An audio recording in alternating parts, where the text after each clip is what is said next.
7-yard touchdown run by the magical quarterback, Lamar Jackson. Big Keith Trailer, look at him rumble. Welcome along to another episode of Utter Punts. We've got the conference finals out the way. Nobody gives a shit about the Pro Bowl, but the Super Bowl's just around the corner, and we're right here for it, I'm telling you. This is not Detroit, man. This is the Super Bowl. Touchdown! No! No! 24-yard attempt. Oh, he hits the upright. It's no good. Derek Johnson, the all-time leading tackler in the history of the Chiefs. And he misses it. That's impossible. The Cardinals have knocked the Vikings out of the playoffs. Hello, welcome along again, you Utter Punts. This is an NFL podcast made by UK fans of the National Football League. We're with you all season long, and in a sneaky sneak peek, we're with you in the post-season 2 and even after the Super Bowl has finished. As always, I'm joined by the most stubborn, most cantankerous, most bad-tempered man on the planet. It's Vikings fan Dave Keane. I'd argue that I'm not any of those, but I suppose that kind of proves you're right. So, yeah, fair. I'd take it all day long. Unfortunately, no Statman Dan this week. He's not very well. Get well soon, Dan. But don't worry, plenty of content coming your way, including a look back at last weekend and a teeny tiny bit of news that's broken in the NFL this week. We've got it all for you coming up on Utter Punts.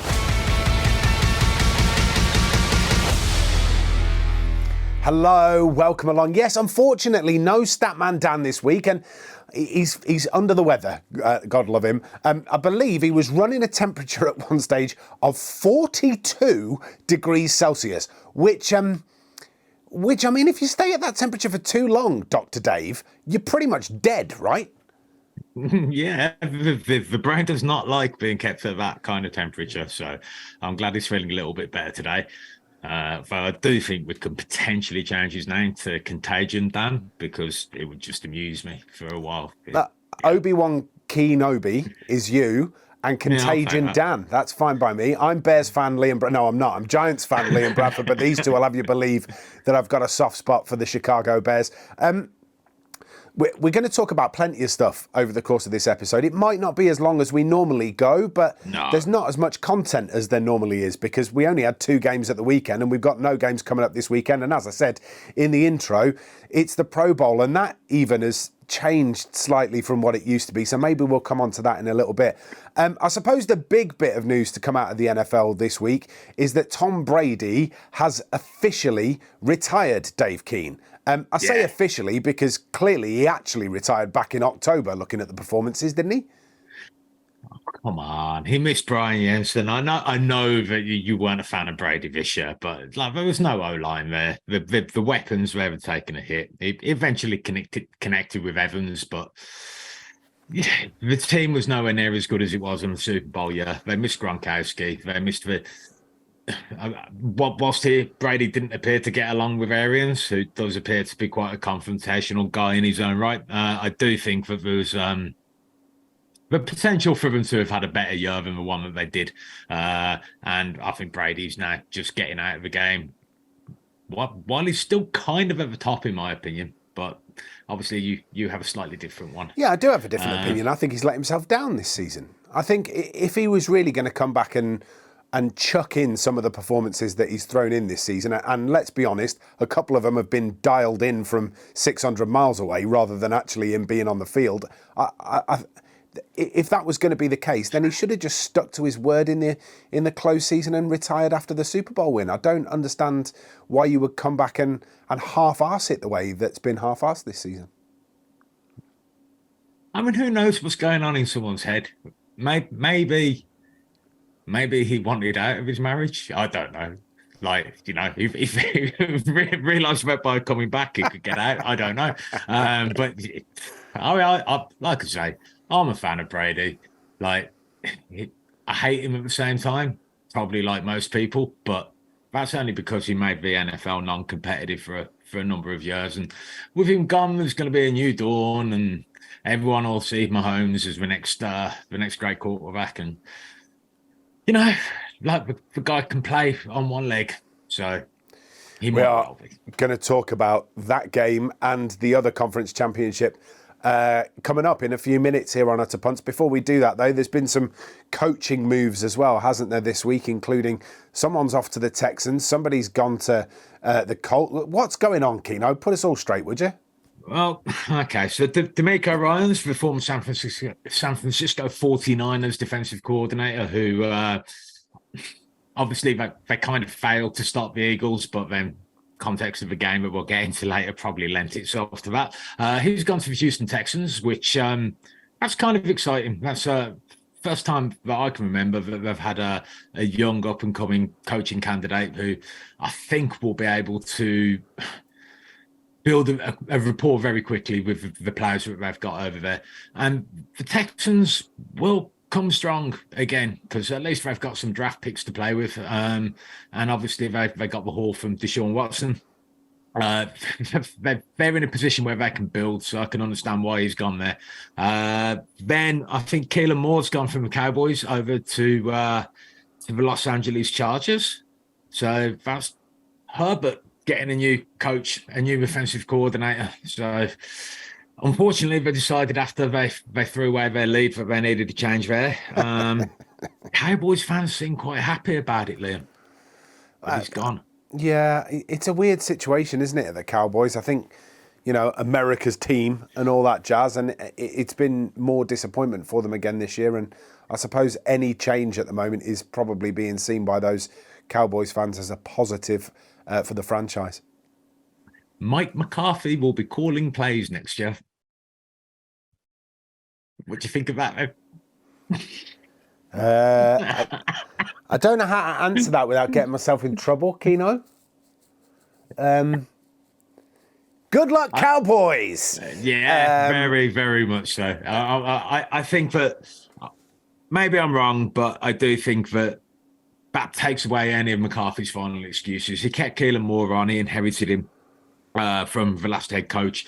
And it was very much a matter of he kept him on because he was popular with the team, popular with players, and popular with the fans. That's changed. The Cowboys fans seem to blame him for a lot of their shortcomings in the playoffs. Oh, we all love a scapegoat, don't we? We all love a scapegoat. But we will see. We will see. I think if he can have a positive impact on Herbert, and I think there's every chance of that, then we might see Herbert pushing up the quarterback rankings. And he's obviously had a bit of surgery this offseason. So could be exciting times ahead for the Chargers. Mike LaFleur, the former Jets offensive coordinator, has gone over to the Rams. So I think the LaFleur brothers are very much from the same tree as Sean McVay. So he's brought in someone who should be familiar with the system and help him with an install. Does start. McVay will be back. I think he's announced it already, hasn't he? Yeah. So they're building for the future. That could be interesting because obviously they've got Stafford, and Stafford spent a lot of time injured recently. He obviously had his best season ever with the Super Bowl win. Well, maybe not statistically, and the Alaska Lions fan, I might disagree with that because he did have some good seasons for them, regardless of a lack of playoff appearances. Vic Fangio's gone over to the Miami Dolphins. What do you make of that? Wow, that's a little bit of an experienced man in there, yeah. That's interesting. I wonder whether there is an element of trying to give the Dolphins something that they haven't got, whether that's just a little bit of big game experience, whether that's just a little bit of been there, seen it, done it, whether it's just something slightly different to that off-the-wall, super fast offense that they've had charged all season. I wonder whether this gives them something slightly different.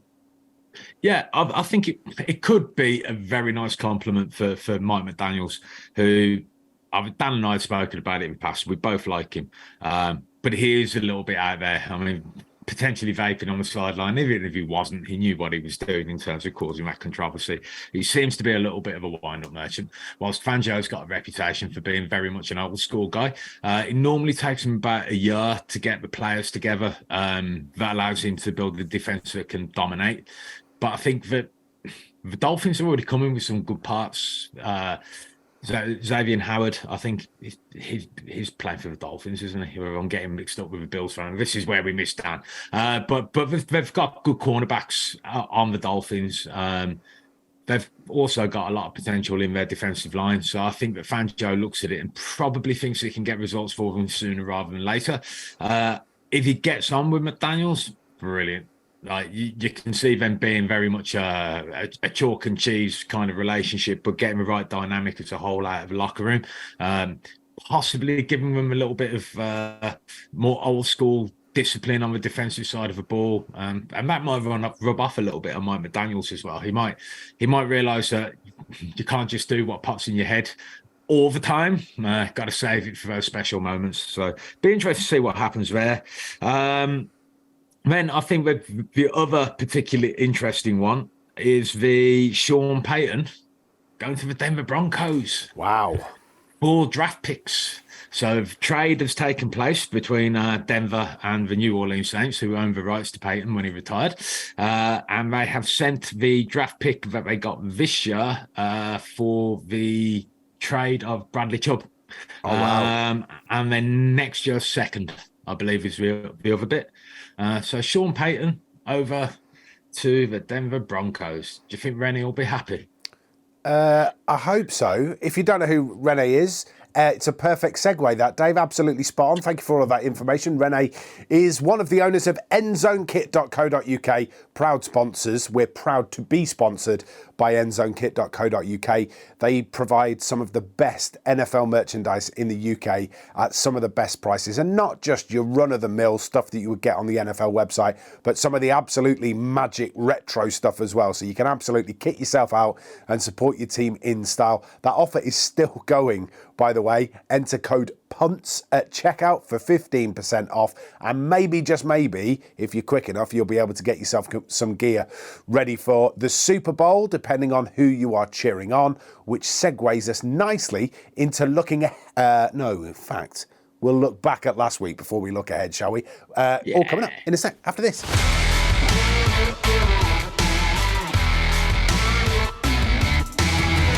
All right then, Keno, where do you want to start? Do you want to start with the blowout, or do you want to start with the tight one? I think we should start with me telling you last week that you were making us wrong.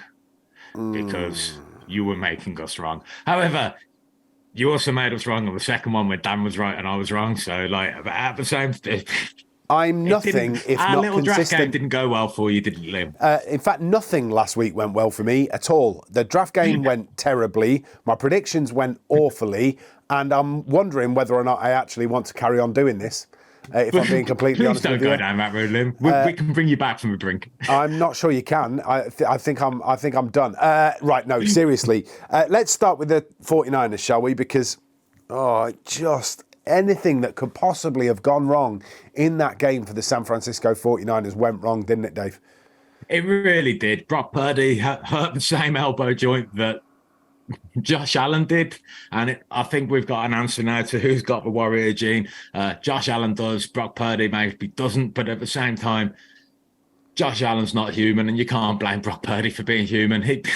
He tore his elbow. He couldn't grip the ball. He couldn't do anything. Then the backup QB, Josh Johnson, I think it is. He didn't last very long. Went off with a concussion. He was dreadful, to be fair, while he was on too. But I suppose fourth string quarterback, you can't line him up against anybody and expect him to come out on top, can you? No, I don't think you can. And what's interesting now is the Niners are looking for a rule change this year. So in the off season, teams can put forward proposals for rule changes. Now on game day, you dress 46 players. So of your 53-man roster, you dress 46, and they're arguing that there should be you should be allowed to have a reserve backup quarterback added to that in case of emergencies like this. So 46 plus one on health and safety grounds. But smartly, I would argue that what we should actually be asking for is to increase what you can dress on game day to 47, and then making sure that is a quarterback, because that's an easier rule to apply than having an emergency reserve one with glass in front of them only break in case of emergency. I can understand why they've gone down that route, but circumstances have been a bit weird for the 49ers this season. They lost starting quarterback, then in comes backup quarterback, lose backup quarterback, in comes backup quarterback in Brock Purdy. Then they lose Brock Purdy and they're down to their 4th string quarterback. I don't remember any team, as long as I've been watching the NFL, go through 4 quarterbacks in one season due to injury. No, I can't either. And like the Vikings have had their quarterback injury issues. Now, speaking of the Vikings, and speaking of this particular issue the 49ers have in terms of keeping a quarterback fit and healthy, I know one who never gets injured, Carl Shanahan, and you love that man. You genuinely love that man. Please trade. I think Keno would like to get rid of Kirk Cousins, and I'm not quite sure how this happens when the Vikings haven't played for 3 weeks. But here we are talking about Kirk Cousins and the Vikings again. I don't know how one this. Reference point, Liam. Yeah, like, I've only got no. one, I've found really. out you've now got 2 because Joe Flacco. Yeah. In all seriousness, the Niners were never really at the races, were they? And the Eagles were clinical, even with an injured Jalen Hurts. Yeah, I mean, Jalen Hurts threw 15 to 25. Like and it was short passing as well. You could tell he was hurt. He was running with the ball a fair bit, but he's clearly got a shoulder injury himself. So we've basically got a Super Bowl coming up, which will consist of a quarterback with one arm. Well, they only throw with one arm anyway, against a quarterback with one leg. So, we'll see how that goes. I just think that the Eagles were so strong. And when I argue for the Eagles, a big part of it was the fact that we were going to be at home with that hostile crowd. And you definitely saw that have an impact when the backup QB came in. He couldn't get a snap off on time. Well, he kept couldn't getting moved hear. backwards for delay of game. Yeah. And then the umpires, both of these games that we've just seen were impacted by the officials. It's not right. There needs to be something done to try and get decisions right. Even the ridiculous penalty, which we'll move on to shortly, but in the Chiefs game, that could have been called back or neutralised by a clear holding call. And then in this game, everything just seemed to be going for the Eagles. The roughing the punter. Oh, this penalty? call. I've never been as angry, I don't think, watching the NFL as I was here. As the punt block comes in, kid launches himself off the line to try and make a block on the punt, and he's flying through the air like a flying cross body block to try and get some hands on the ball. And as he does it, he then realises that he's going to make contact with the kicker, so turns away and tries to pull himself in so he doesn't end up making contact. He grazes the leg of the punter, and he gets done for roughing the kicker. It was absolutely insane. I don't understand the call at all. Even worse than that, he actually was illegally blocked in the back by one of the Eagles players, which is why he lost control. Yeah. Absolutely insane. And it wasn't the only decision that we saw in that game. Wasn't. Now, to be fair, the umpires were busy. There were sort of 5 or 6 fairly obvious face masks from the Niners defense as they were trying to get hold of the Eagles. But even aside from the really, really obvious ones, there were some shockers that went against the Niners over the course of the game too. Yeah, I think it took it away from them. I mean, it was a great play at the end of the second quarter, which really turned the game when they got the strip fumble on Johnson when he dropped the snap essentially, and they converted. It was 14-7 to the Eagles at the time, and the Niners were driving, and you can't help but feel, had it been Brock Purdy or Jimmy Garoppolo or even Trey Lance. I mean, we've never really seen Trey play, but let's give him some credit. He's probably better than the 4-string quarterback. And yeah, I mean, he's got to pull that in. He's got to regather that. Even after he's fumbled it, he's got to get to it. I mean, he ended up going off with a concussion. And you don't really know when that happened because he was getting hit an awful lot. And sometimes it can be cumulative effect, particularly if you're not conditioned towards getting hit every week. And that's the thing with backup quarterbacks, particularly the journeymen who never really get any snaps. Actually getting hit happens when they play. It doesn't happen in practice because you don't hurt the quarterback. And getting used to being hit, that's important. And I think he's been 7 years in the league, maybe more. How many snaps has he had in a live game? Well, that's it. And the amount of repetitions that he was getting or not getting, they turn out to be mental reps rather than physical reps. And it wasn't fair on him. No, he really, really struggled. What I found really interesting was that the next cab off the rank, if you will, was Christian McCaffrey, who would have ended up playing sort of a wildcat quarterback role. And I thought to myself, it might have been worth a try, Keno. Are you surprised we didn't see it? Well, yes. I don't know why they didn't, because at least McCaffrey would have been a threat to run. Now, I don't know how good he is at throwing, but he's a hell of an athlete. And I seem to remember seeing him in a flea flicker in the past with the Panthers, and he seems to be able to throw the ball. They should have at least done one passing play with McCaffrey at QB, just to see if he could connect, or even put the idea in the Eagles' minds where they have the potential to connect. It didn't happen. I think the other thing to point out here is, look at what Daniel Jones did, and I've not picked this out because it was the Vikings and the Giants, but look at what Daniel Jones did to the Vikings by playing that almost wildcat quarterback role where he used his feet so well through that game. There was clearly an option there to use McCaffrey in that way that the Niners didn't pick. Now, obviously, there'll have been a reason that they didn't choose to go down that route, whether that was protection for McCaffrey or whether it was that they thought that Johnson was going to have enough to be able to do it, but it didn't work. No, it didn't work. Now, what was interesting was before McCaffrey became a 49er, the backup QB in that situation, and I think it was mentioned on the broadcast, it was the original information given to the commentators, it would have been their fullback, Kyle Juszczyk, who can throw the ball. I've seen him do it in trick plays for the 49ers, I think under Shanahan. And he didn't get a look either. Instead, they decided to roll out Brock Purdy, handing the ball off. Well, that made no sense. Made no sense to me. Having said this, I was thinking about this. If you've injured your elbow, you might not be able to throw the ball with the traditional quarterback throwing motion. But if you'd learned how to pass a rugby ball, you could still have operated an offense. Yeah. It would have been underarm. It would have been unconventional, but it would have put an awful lot less strain on it, and you wouldn't have had to grip the ball. Could have been effective. Yeah, I mean, come on, guys. Open your eyes. Have a look at the way other oval ball sports teams do things, and you might have had something there. They could have been playing laterals all night. They could have done. Look, we've spoken a lot about the Niners and what the Niners didn't do, but what we haven't done is spoken about how well the Eagles played. So before we leave this one alone, let's just spend a couple of minutes talking about the Eagles and how effective they were, specifically on defense. They were rough, tough in the Niners' face. They were absolutely exceptional, Keno. Yes, they were, but I don't think we should spend a couple of minutes on it. I hate the Eagles, and I don't want to talk about how good they are. Utter Punts is proudly sponsored by one of the best kit suppliers out there, Endzone Kit.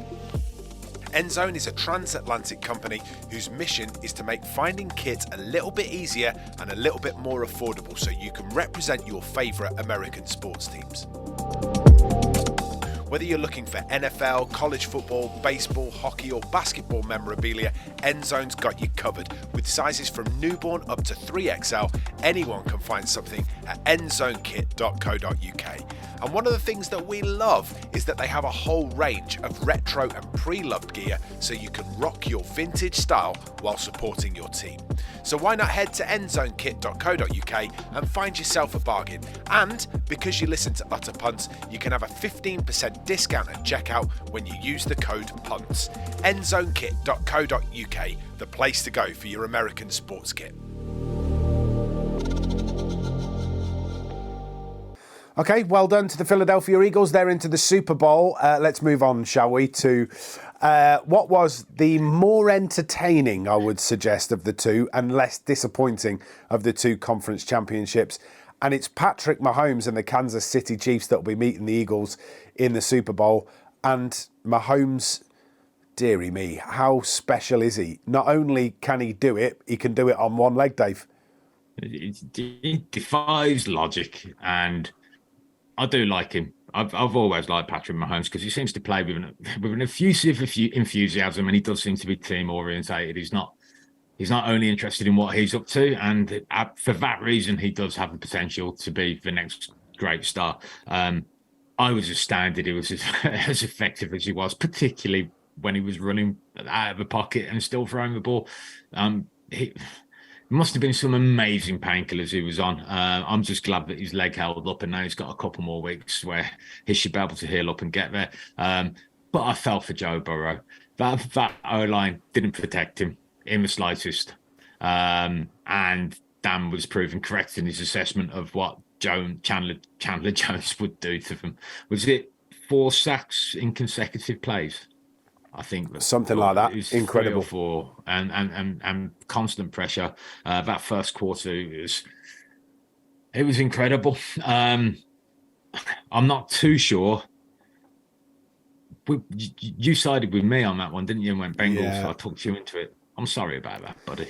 Yeah, but We were close. It was close, and there was a couple of mistakes in there that didn't quite work out. I think, I mean, Travis Kelce had a great game, didn't he? As he always does. Mahomes had a fantastic game. I think Pacheco had a really good game as well, considering, it's probably his first real experience of playing a conference championship game. And I think when you add all those 3 things together, it became very, very difficult for the Bengals. I think even more importantly, Joe Burrow does really well, but when you get sacked 3 times in succession like that, you're just moving backwards. And it wasn't the only time that the Chiefs came up with really, really big defensive plays too. So when you've got a Chiefs side that are being so dominant on both sides of the ball, it becomes very, very difficult for Cincinnati to get anywhere near them. Yeah, very much so. And Joe Burrow still kept their heads in the game. I mean, it still pretty much went to the wire. It was a field goal winner. It's still Joe Cool, and I wouldn't bet against them getting back to the same game next year, potentially against the same opposition, and a very different result taking place. Yeah, because they do need to do something about their own line, but they did. They just have 3 starters out injured, and the backups performed well in the snow against the Bills, but Dan was spot on with his assessment. The star players from the Chiefs absolutely did their jobs. They terrorised him, although he constantly looked calm, cool. I think I saw him give a little exasperated blow out of his mouth at one point after maybe the 4th or 5th sack that he'd had. And that was it. That was his reaction to what was going on. He just stayed calm and did everything that he needed to. But at least now as well, it's not one-sided between him and Mahomes. I want that rivalry to go on. It's now 1-3 in Burrow's favour, but obviously Mahomes has won the last one. I was just going to bring this up because the direct quote from Patrick Mahomes was "Burrowhead my ass," apparently, or was it Kelce? It was Kelce. Kelce said "Burrowhead my ass," and what I would say to Travis Kelce is, "You're still 1-3, son." So once it's all evened up, or once you've got a winning record against Joe Burrow at home, come back and have a chat with us. That being said, that is also something that's going to be appearing in the Super Bowl, something that we'll talk about a little bit more next week. But the Kelce brothers are up there with the Watt brothers, aren't they, in terms of being completely superhuman? They're the first brothers ever to play each other in a Super Bowl. The Super Bowl this year will probably be called the Kelce Bowl. They won't be on the field at the same time, because obviously they both play on offense. But it will be interesting to see whether or not one of the brothers uses a little bit of inside knowledge to help to eliminate the effectiveness of his brother. If it's a blowout one way or the other, do you reckon there's an opportunity there for one of the head coaches to launch one of the brothers in somewhere else? In a special team, in an O-line, in a D-line, whatever it might be? Just so they do share a play together. Would you ask Jason to try and cover Travis, or would you ask? Well, you can't ask Travis to play centre, can you? It's too specialised a position. It'd be playing. Have to play pass rusher, nose, line up over the centre of his nose. Exactly right. Mind you saying that, I reckon Jason Kelce could play safety, he could play cornerback, he could pretty much do whatever he wants to do. Be interesting. Look, we'll preview that a little bit more over the course of the next week or so here on Utter Punts. I guess for me, the championship games were a little bit of the first one was a bit of a letdown. The second one was everything that we wanted it to be. It was close all the way through. Still in the third quarter, it could have gone either way. Fourth quarter could have gone either way. Are we getting the best teams in the Super Bowl here? they're a little bit banged up now. In terms of overall squad strength, when you include the quarterbacks and assess them as fully fit, yes, 100%. But I do think that sometimes it's a war of attrition in the NFL, and I do think that it ended up in the Bengals injuries on that O-line, which caught up with them. San Francisco were banged up in that game as well. I mean, it wasn't just for quarterbacks who were injured in it, but there seems to be an awful lot of walking wounded. And I think the Eagles' overall squad depth is potentially what's going to stand them in good stead. We'll get into a proper preview when Dan's back, but the feeling that I have at the moment is that I'm going to be very disappointed on Super Bowl night, and if there's Eagle fans with us in that bar, I'm probably going to get some stick, aren't I? I have to put up with it, mate. Yeah, either that or you'll start throwing them up against lampposts that haven't been lubed. That's essentially what we're going to be saying. Look, over the course of the next week, we are going to be coming up with the Utter Punts Awards podcast, where we come up with a load of names on a load of awards, and you'll be able to sort of give us a shout on whether or not you agree with those. We'll also be previewing the Super Bowl, and we've got a party on Super Bowl night. If you want to come, it's at the Nook and Broom in Bramall. The more the merrier, all right? We'll have some more information about some of the stuff that we've got going on, some of the giveaways, some of the offers, various bits and pieces. So if you're listening and you fancy a pint with us, get yourself down to the Nook and Broom in Bramall. Would be absolutely brilliant. We are fast running out of time, which means any second I'm going to hear this. There it is. The 2-minute warning, which means we get to nominate our Utter Punts of the week. Dave, would you like to go first this week? Yeah, I'm going to go with Roger Goodall. And it's simply because you have the power, the money, and the position where you could ensure that there are professional officials on the field getting fair games, and you can also use technology to ensure the right things happen. The fact that a punt that clearly hit a wire got referred to New York and you tried to pretend it didn't because it would have been embarrassing for the TV companies, I'm blaming you, Roger, on account of the fact that you need to take ownership of your own organisation and make sure that people can see that everything is above board, everything is being done with the idea of getting the right outcome on plays, and you need to safeguard it now against accusations of rigging due to the fact you've legalised gambling in many states in the United States, and now people are starting to point fingers and accuse you of having a rigged game. I don't believe you do, but you've got incompetent officials sometimes. Right, fair enough. It's not the first time he's been nominated this season. I'm sure it won't be the last time that he's nominated on this podcast. Before I give you my Utter Punt of the week, there is a fancy new thing down here somewhere that will tell you how you can subscribe to Utter Punts. And again, if you can share us with a friend and just sort of let them know that you're enjoying us, it would be really, really great if you could pass us on to somebody else. Everyone keeps watching us, but they're not subscribing. Please subscribe so that we feel appreciated. I'll send him after you. My nomination for Utter Punt of the week is one Liam Bradford. And look, I've got to put my hands up and say I had such a shocker last week in terms of predictions. I was the man that said, if the best Joe Burrow turns up on the day, it doesn't matter what Patrick Mahomes does. Well, that was bull.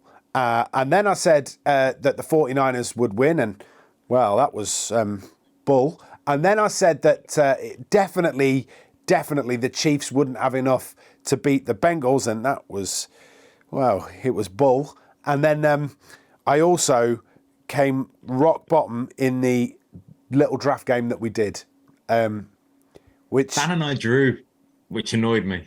Yeah, but, yeah, I lost though. So therefore, Liam Bradford, you are an utter punt. Look, sorry it's been short and sweet this week. We will be back for a little bit more content, bit of extra content for you too. Ahead of Super Bowl night, we'll look ahead to the big game, Super Bowl 57. And on top of that, we will do the Utter Punts of the Year awards of the year. We'll find a snappy title and we'll tell you what it's going to be. I don't know what it is right now, obviously. This has been Utter Punts. I've been Liam Bradford. Dave, say cheerio. Well, I never say cheerio. I will say get well soon, Contagious Dad. Contagious Dad, Contagious Dan. Wow. And, wow. Have you just called Dan Daddy? Is that... I did. Dan's my daddy. Wow. See you later, Dave. In a bit. Pleasure.